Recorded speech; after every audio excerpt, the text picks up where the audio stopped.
Hello children, I'm very glad to meet you all in this episode. Now we are going to see some vocabulary items in this episode. We will see idioms and phrases today, and we will also see compound words, and I'll introduce affixes also. So let me just first introduce the idioms to you. I want to explain you with an incident. I participated in a competition yesterday. I won the competition. So I say I was on cloud 9. And when do you just use this idiom on cloud 9? That means you are extremely happy. So this is how idioms are used. So I can give you one more example also. So my father was very angry and I scored very low marks in my subjects. So I didn't dare to just show my report card to my father because I thought it would add fuel to the fire. So adding fuel to the fire is one more example for the idiom. So what are called idioms? So now let us just get into the topic. Let me give an introduction first. Idioms are groups of words put together as a unit with a particular meaning. So you cannot just split the words you come across in idioms and just try to find out the meaning and you will go wrong. And it has got a full meaning. It has got a specific meaning or a particular meaning. The meaning of idioms cannot be assumed or cannot be guessed, or you cannot just figure out the meaning, or you cannot just make out the meaning of an idiom based on the individual meaning of the words, based on the individual, that means based on the words used in the idiom, but by studying the words as a unit. So you should take it as a unit and you should try to understand the meaning of the idioms. Let me give you the definition once again. So idioms are groups of words. That means it has got some 2 or 3 words and that is just to put together. And as a unit it is just used, and it's used with a specific meaning or with a particular meaning, and you cannot just go for the meaning of all individual words there, and it should be used as a unit. So these are called idioms. Let me give you some examples for idioms. Once in a blue moon. What do you mean by this, and what's the meaning of this idiom? Very rarely. I want to just use it in a sentence. I play football once in a blue moon. That means very occasionally, like very rarely. Okay, that's once in a blue moon I play football.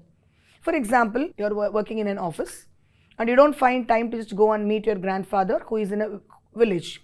So you just you say, I visit my grandfather once in a blue moon. That means very rarely, like once in a year or once in 6 months you visit your grandfather. So in such situations we just use this idiom, once in a blue moon.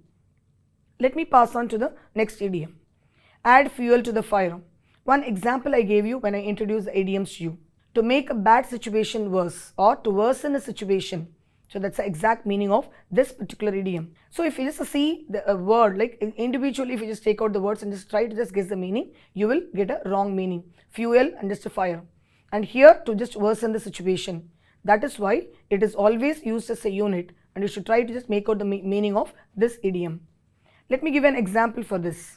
It started raining heavily in the earthquake hit village. It added fuel to the fire. Already the people were just suffering because of the earthquake. Because an earthquake hit a small village and the people were already suffering. The people were in pains, the people were in troubles. But still what happened? It started raining heavily. So it just worsened the situation. That is, the situation became worse. The situation got worse because of the heavy rain. Here we use, right, it added fuel to the fire. So it started raining heavily in the earthquake hit village. It added fuel to the fire. That means it just made the bad situation worse. The situation was already bad and the situation was worsened by the heavy rain. Let me go on to the third one. On cloud 9 means extremely happy or very happy or extremely delighted. When I won the competition or when I won a prize, when I went onto the stage to just collect the prize, right, I was on cloud 9 because that's an unforgettable moment for me. So I was very, very happy. So I was on cloud 9. So John was on cloud 9 when he was congratulated by his teachers. So look at the example given here, and I have just underlined the idiom on cloud 9 also. What's the meaning of it? Delighted. Became very happy. So John was on cloud 9. John was very happy. John was so delighted when he was congratulated by his teachers. So here I have given some examples for idioms. And let me introduce phrases to you. What do you mean by a phrase? A phrase is nothing but a group of words. Okay, not one word or 2 words, but normally we just use some 3 or 4 words together, and it is just called a phrase. And a phrase is a group of words put together as a conceptual unit, and it has a literal meaning. I told you the idioms have no literal meaning, right? And okay, you should just put it as a unit and just use it. And here it has got a literal meaning. It is a phrase has got a literal meaning. It does not contain a finite verb. And we have already come across the term verb. And what do you mean by a verb? A verb is nothing but an action word. A verb denotes actions. And the verbs are classified into two categories. So one is finite verb, the other one is non-finite verb. And we have already come across this in just 9th standard reader also. When you read about okay, simple, complex and compound, you came across all these terms: phrase, phrases, clauses, etc. And here, what do you mean by a finite verb? Like okay, it just indicates the tense and time of action. But normally a phrase doesn't have okay, a finite verb. So let us see the first example for a phrase. An intelligent boy. An intelligent boy is a phrase, right? And it doesn't have a finite verb here. And normally a clause has a finite verb. Let us just see in detail later. And a phrase is a group of words which doesn't have a finite verb, but it is also a small group of words. They are put together as a conceptual unit. And the second example I want to give you, at a good speed. The horse runs at a good speed. At a good speed, okay, that is a phrase. Again, a group of words. So now let us just pass on to the phrasal verbs. So what do you mean by phrasal verbs? A phrasal verb consists of a verb, okay? It's a verb is a basic element you have in a phrasal verb. So you have a verb here, and another element also you have, typically an adverb or a preposition or both. Sometimes you have a preposition, sometimes you have an adverb also, but it is just used along with the verb. So we call them phrasal verbs.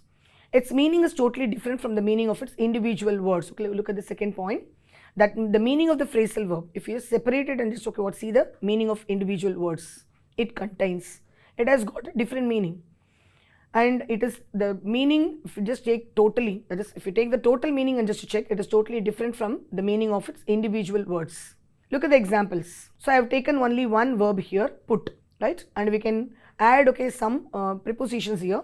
We can get new phrasal verbs. So look at the first example, put on. Put on means to wear, right? I want to use it in sentences, and I have not given here, but just listen carefully. I want to put on my new dress on my birthday. I put on my new dress when I go out to attend a function. What do you mean put on? Put on is nothing but a phrasal verb. It means I wear. I wear my new dress whenever I attend a party. I wear a new dress okay, on my birthday. Understood? So that's it. So this is the first example. Let me just use the same verb here, put. I have just added okay, preposition, that is another preposition here, off. Put off.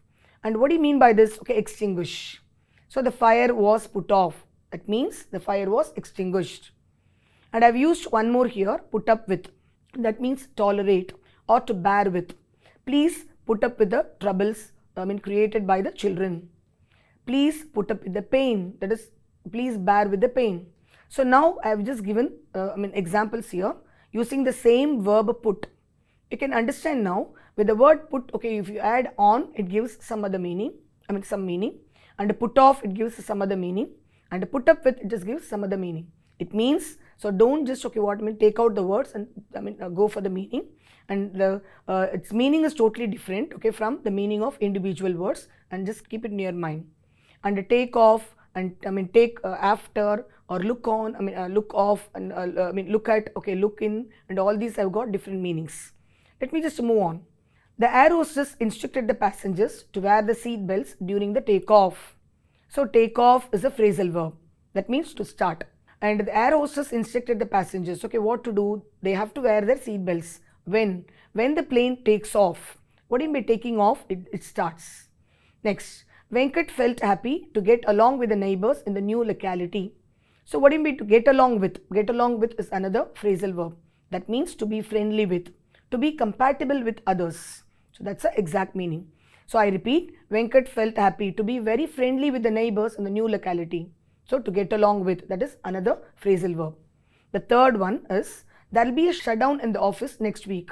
Shutdown is actually close. So the office will be closed next week. Then doing warm up every morning keeps one healthy. So you do some exercise, okay, before an activity or before a sport activity, you do some exercise, like keep your body ready to do all the other exercises, right? So they are called warm up exercises. And the warm up here, it is a phrasal verb. And this is the last example here. The mother instructed the maid to look after the child carefully. Look after is another example. That is to take proper care of. The mother instructed the maid, means before she went out, what did the mother do? She instructed the servant maid to look after the child carefully because the child is under your care. So you should look after the child. Who instructed whom? The mother instructed the maid. So looking after or to look after means take proper care of somebody, right? Hope you have just understood all these idioms, phrases and phrasal verbs. Let me move on to the next vocabulary item, compound words. And what do you mean by a compound word? That is nothing else, like very easy to understand. That is a combination of two or more words. They are known as compound words. It may be a combination of noun and noun, or it may be a combination of noun and verb, or it may be a combination of preposition and noun, and we are just going to discuss all these now. And what are called compound words? This is a definition. A compound word is a combination of two or more words that functions as a single unit of meaning. When you add or when you combine two words or three words together, you can just take it as a unit, as a whole unit, and it gives a single meaning. That is, single unit of meaning is just given by the compound words. So this is what you should understand here. That may be a combination of noun and noun or noun and verb, etc. But the point is, it is taken as a whole. Again, you cannot just split the words and just try to make out the meaning of the words. And its total meaning is different from the individual meaning. So I repeat, a compound word is a combination of two or more words and that functions as a single unit of meaning. What do you mean single unit of meaning, right? And you just put it together and then find out the meaning. You will get a new meaning. That's it. So the next point, compound words are formed by combining a noun and a noun, sometimes a noun and a verb, sometimes a noun with a preposition also, right? So this is what we just discussed. And before I proceed further, I want to give you an idea about all these parts of speech. Let us just revise it fast. First, what is a noun? It's a naming word. It is the name of a person, place, animal or thing. What is the name of a person? Ram or Rahim. Okay, all these are some names. They are names of persons. Names of places like Mumbai or Chennai or Trichy, all these are names of places. And again, names of things, pen, pencils, etc. All these, tables, all these are names of things. And then persons, place, animals and birds also, like tiger, wolf, or even zebra, and all these are examples for nouns. And verbs, you know very well. What is a verb? It is an action word, right? Before you used to form a compound word. Form a compound word, combining a noun and noun, combining a noun and verb. Okay, how will you just form it? Unless and otherwise you know what a noun is, and unless and until you know what a verb is and what a preposition is and what a adjective is, you cannot definitely frame new words, new compound words. So let me just give an idea about this. You have come across all these in your previous standards, but still I want to just brush up, right? So the second is actually verb. It is an action word. It shows the actions, it shows the activities done by somebody or done by some animal or something, right? Now dance, sing, stand, teach, learn, all these are some examples for verbs.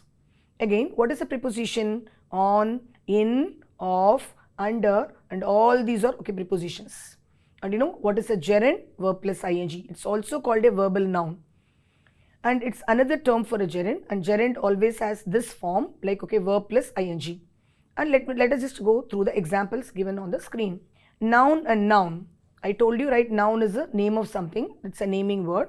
Dream world, and then kitchen garden. I have given you two examples here.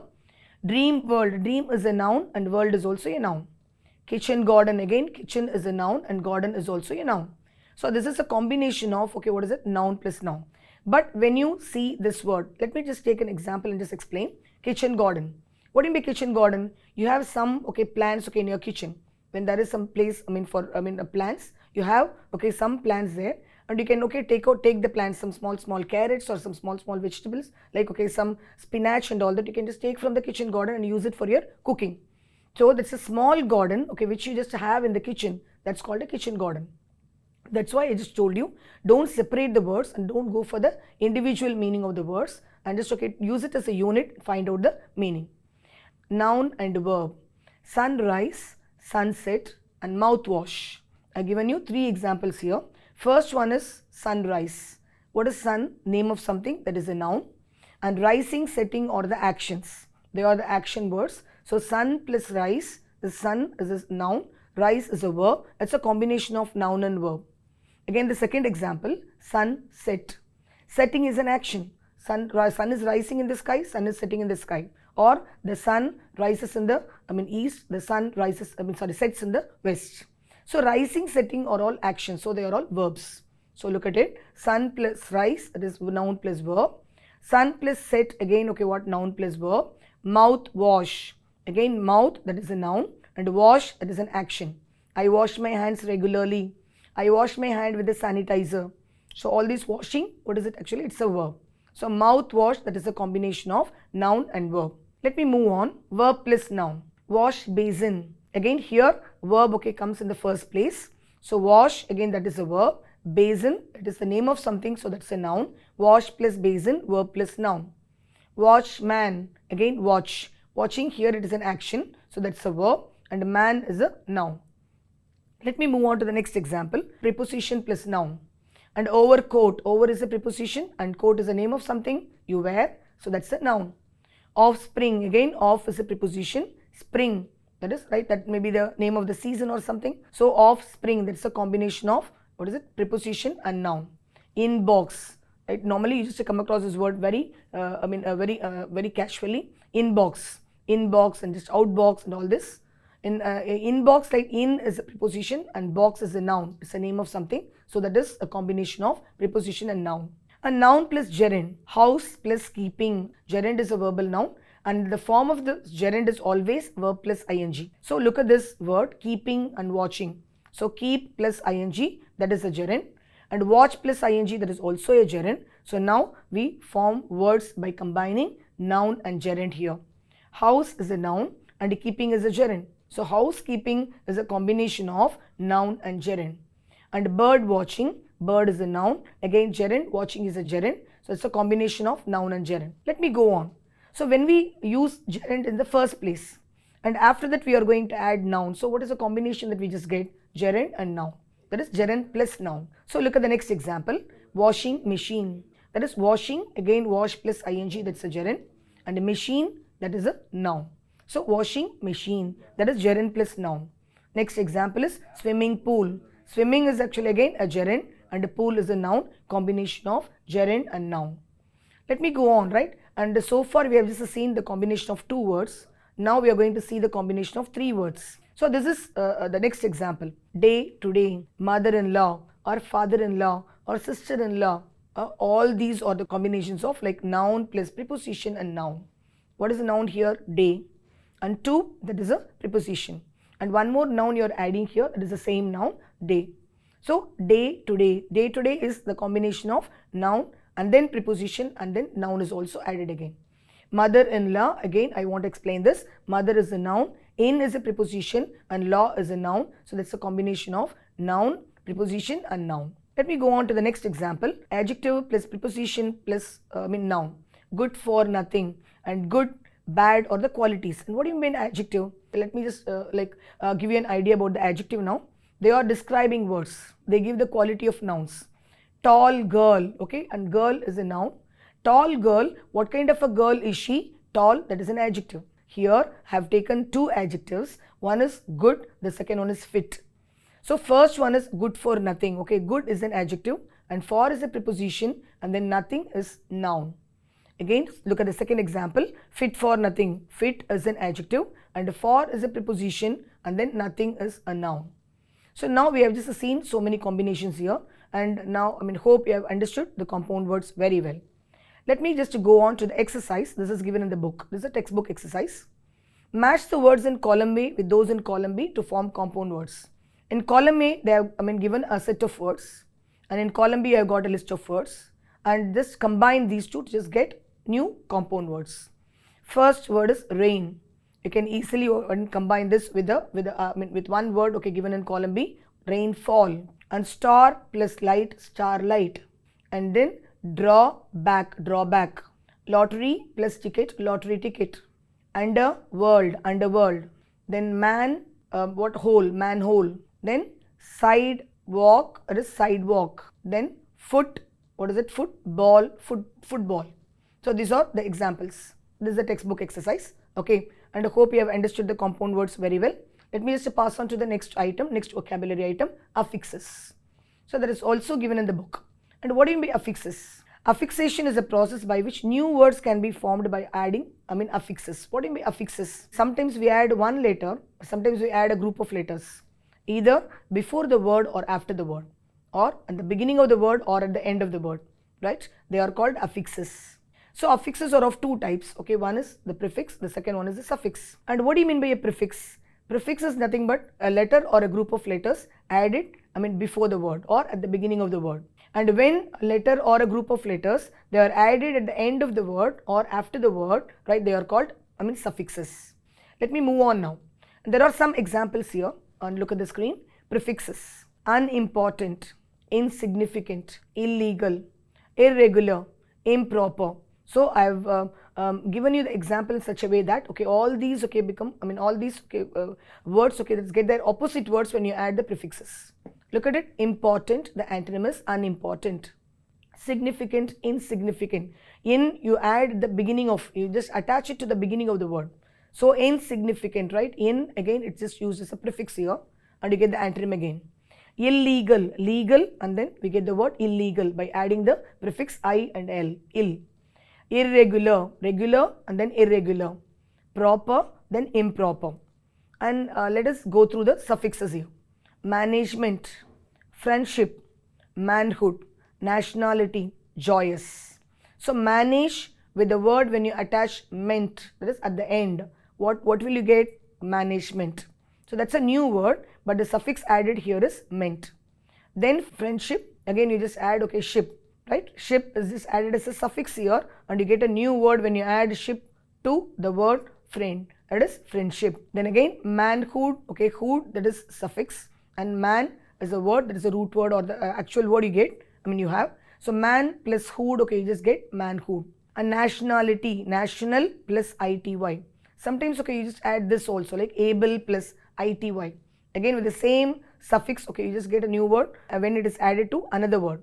Actually, able plus ity, what do you just get here? Ability, right? And then, noble plus ity, what do you get? Nobility, right? And joyous, okay, look at the next example, joyous. Joy plus ous. So ous is just added as a suffix here. You get the new word joyous. So management, friendship, manhood, nationality, joyous. So all these are examples, okay, where we add, okay, suffixes. Let me just move on further. Form new words by adding appropriate prefix or suffix. So some words are given here, and you should find out the prefix or suffix and you should write it. First one, understand. So sometimes it is possible for you to add, okay, both prefix and suffix to a word. Sometimes it is possible for you only to add, okay, a prefix or a suffix. So let us just try the first one, understand. So misunderstand, when you add mis, that prefix, okay, what before the word, you get the word misunderstand. That is, when you add the suffix or when the suffix mis is attached to the beginning of the word understand, so what do you get? Misunderstand, right? And when you add able, that can be used as a suffix also, that is able, and understand plus able, that is understandable. Understand, and you add, okay, suffix to this, actually understandable. Okay, let me move on to the next one, accurate. Accurate, again you add inaccurate or accurately. So both are correct. Inaccurate, that is a word you get when you add a prefix. When you add the suffix, right, accurately. And the third one, technology, that is technological, right? ICAL, when you add as a suffix, that is added as a suffix, that is at the end of the word, you get the word technological. Then different is indifferent, and then differently. Indifferent, when you add the prefix, okay, what in, at the beginning of the word. When you add, okay, ly at the end of the word, you just get differently. So indifferent is a new word, and then one more new word you get here is actually differently. Then national, that is nationality, that is ity, when you add, okay, you get the new word, nationality. And if you add, okay, inter before that, you get the word international. There are many international airports. There are many international airports. International, inter is added as a prefix here. And nationality, what is your nationality? Okay, you just ask the question to your friend or someone, right? Your neighbor, what is your nationality? Your nationality is actually, what is it? You add the suffix ity. And again, legal is illegal, that is adding prefix, and legally adding suffix. And normal, right? Okay, what? Abnormal, abnormal, right? ab, if you add it as a prefix, you get the new word abnormal. And normality, right? ity, when you add, okay, as a suffix, you just get normality. Let us move on. Eighth question is proper. So improper and perfect, imperfect, proper, improper, they are the antonyms again. So improper you get when you add the prefix im, and properly, right, when you add the suffix, okay, I mean ly. When you add the prefix im to the word proper, you get a new word improper. And when you add the suffix, okay, ly to the word proper, you get the word properly. Child, what is it? Child, childish, right? Childish, that is, what is it? ish is added as a suffix. Or you can add hood also, childhood. Okay, during my childhood days, I was playing with my friends. The next one, comfort, right? And discomfort, to get this word, you add the prefix dis. And then again, comfortable, ablu, you add the suffix able, right? When you add the suffix able, you get the word comfortable. So this is the last exercise we are going to just see now. Fill in the blanks by adding prefix or suffix to the words given. So now the words are given in brackets. This is also a textbook exercise. This is there in 10th standard reader. So you can practice it. I have just taken some 5 sentences to just explain it to you, like explain to you how it has to be done. Fill in the blanks by adding a prefix or suffix to the words given. She rides a dash to school. That is, look at the word given in brackets, cycle. So what is the prefix or suffix you are just going to add here? Bicycle. That is bi. When you add bi, this is prefix to the word, you get a new word, bicycle. So now you can just fill in the blank. She rides a bicycle to school. Question number 2. It is dash to cut sandalwood trees. Legal. Then you want to just use illegal here. So add the prefix ill. So you get a new word, illegal. It is against law, right? It's not according to the law. So that's the meaning. So it is illegal to cut sandalwood trees. Question number 3. The dash of the president has been expected. Arrive, and then the arrival of the president. So al you add as a suffix here. It is the suffix al is added. So the arrival of the president has been expected. My friend has no intention of visiting the doctor. Intention, intend, right? Okay, that's a verb, and intention is a noun form of intent. So intention, right? tion. So my friend has no intention of visiting the doctor. The microorganisms can be seen only through a microscope. Microscope, again you add micro, micro, that is the prefix here. You get a new word, microscope. The microorganisms can be seen only through a microscope. Now we completed 3 important vocabulary items. First is idioms and phrases. The second one I introduced was compound words. And the third one, okay, prefixes and suffixes. So these 3 vocabulary items are very important for your examination. And based on the explanation I gave, and like, okay, and the examples I've just given, right? Please go through the exercises given in the book and go through the definitions given in the book. Practice a lot of exercises to just to understand this better, right? Thank you.